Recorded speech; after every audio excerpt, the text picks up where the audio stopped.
Sebab tu ada ulama sebut, seandainya umat ini mengetahui kelebihan berselawat, nescaya mereka tidak berzikir melainkan selawat sahaja.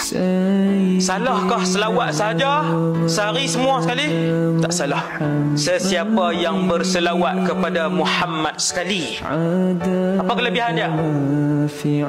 Allah berselawat kepadanya 10 kali. Tuan-tuan perasan tak? Semua zikir Allah bagi ganjaran ni, ganjaran boleh. Allah boleh tentu ganjaran dia.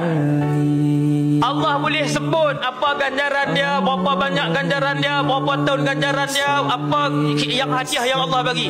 Tapi bila mai tang selawat, Allah tak sebut ganjaran, Allah sebut Allah berselawat kepadanya. Tak boleh nak sebut ganjaran dia.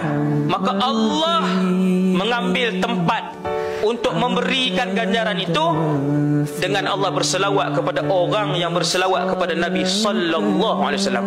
Betapa selawat itu tidak dijanjikan oleh Allah dengan kelebihan dapat yang ni, dapat ni, dapat ni, dapat ni. Allah nak bagi kita fikir, aku tak sebut kelebihan yang boleh diberikan, melainkan kelebihan itu hanya boleh diberikan dengan aku menyebutkan aku sendiri berselawat kepada orang yang berselawat itu. Itu kelebihan dia.